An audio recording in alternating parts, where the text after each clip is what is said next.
All right, boys and girls, we are going to get started on drawing our awesome symmetrical haunted houses. In Schoology, I gave you a sheet that you can print out to look at. Again, that gives you examples of different symmetrical haunted houses, and then also a step-by-step guide on the back. If you feel like this is something you need to do, you can follow it step by step. But I do want you to use your imagination, and so you don't have to copy any of the ones off of here. Think of this just as building with geometric shapes, only we're trying to balance it so it's the same on both sides.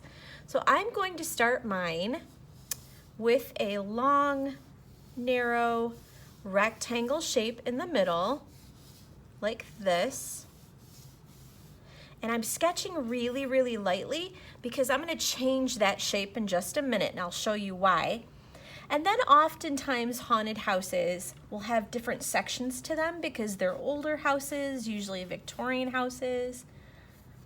So I'm going to sketch 2 squares very lightly down at the bottom of my paper.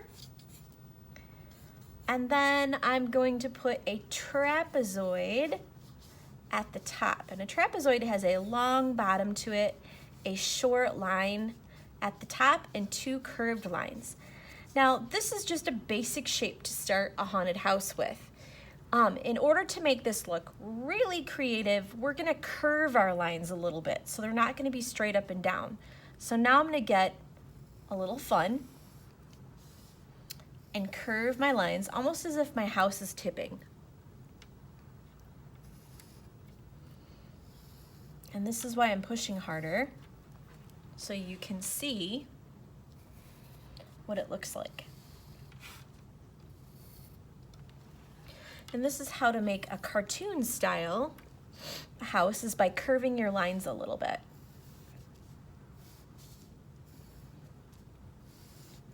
Like that. Gives it a little fun to it. Now we're trying to balance it so it's somewhat symmetrical, so I'm going to add more shapes on this side. And whatever I add to one side, I'm going to try to do about the same thing to the other side. Now again, your house does not need to look like mine. I think I'm going to put some rectangle windows right here and try to curve them a little bit. And the really cool thing about the windows is you want them to look kind of rickety, like an old house would. And then I'm going to put a little bit of a roof over top of this part of each house. So I'll use some triangles here, triangles there. Now it's starting to look like a house. So I've got 2 windows on each side, 2 roofs on each side, balanced off by 2 square shapes. I think I'm going to work on the door in the middle. There are lots of different door examples in the sheet that I gave you. I like the one where the door has a little bit of a roof over the top of it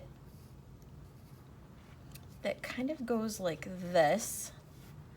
Looks like a trapezoid at the top.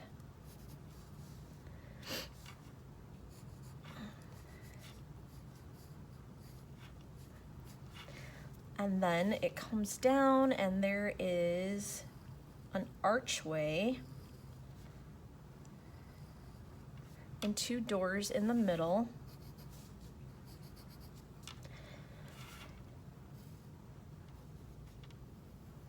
And then to really start to add the detail, like the door handles, I could do little spiral lines. I'm gonna add some bumpy lines on my roof. I want to add kind of an old rickety looking window, so I'm going to curve it. And by making those unusual shapes, that's what's going to give your house a little creativity to it. We're just trying to balance it out so we have about the same thing on each side. It doesn't have to look exactly. Now the next step after you get your doors and windows on is to go in and add lots of detail. So things like the crossbars in the window, which you see in a lot of older houses.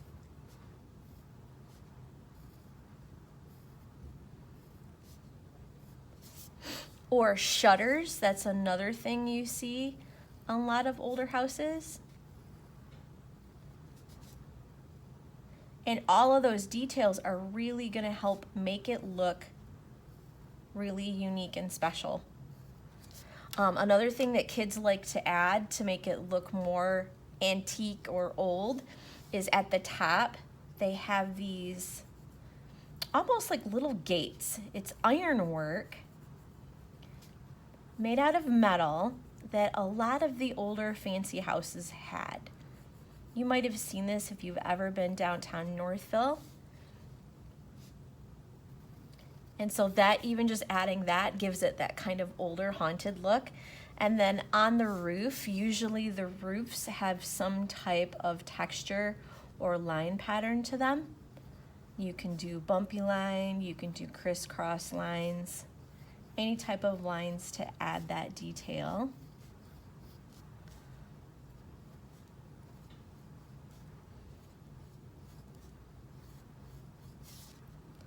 Now today, we are just starting the sketch for our house. We are not going to finish this house until next week because we're gonna need another whole class time to finish up the details, outline it, and add the color. So I want you to really take some time today and add lots of details on your house. Think of how can I add like maybe a really creepy spider web somewhere. Spider webs have those diagonal lines that come out from the center, like this, and then the bumpy lines that connect all of the diagonal lines. So you could put a creepy spider web in the corner to make it look more spooky, or sometimes people like to draw a little ghost or a goblin in the window. I think in my window I'm gonna put a candle, because sometimes I think like just a single candle in the middle like window might look a little spooky. Maybe in this window I'm gonna add a jack-o'-lantern.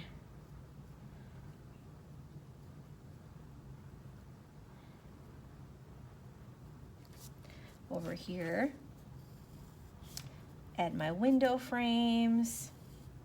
You can add texture for the wood. That's another really good thing to do because a lot of the older homes are either made out of bricks like this or wood on the side of them. So adding those textures like we learned how to draw is another great way to make your house look more interesting and realistic to look at. You can finish all those details. And then when you're done with your house, boys and girls, we have to think about the yard too, because this is a whole picture. So you can think about, you know, how could I make like a spooky little walkway, maybe that looks kind of rickety, pathway going up to my house. Maybe I'll put some big pumpkins sitting in the front yard. Maybe I want to put a ghost. Maybe I want to do a spooky tree. That's another really fun thing to add. On this sheet, they show how to do spooky trees. They show how to do spooky clouds. So there's lots of suggestions. Sometimes people even like doing like little monsters. So you can go ahead and use that creativity and think about all those details you can add. Our goal today is just to make our house as symmetrical as we can, so it's about the same on both sides. It doesn't have to be exactly the same because that's very hard to do. But we're just learning how to use that symmetry when we make our art today. And then we're gonna finish it off with all those textures and details to make our house look really fabulous. And then think about how can we make spooky details in our yard and our sky. And when you're done, just keep it in a safe place for next week, because next week we'll talk about how to do all the coloring. I hope you have fun for your Halloween week drawing your haunted house. See you later. Bye-bye.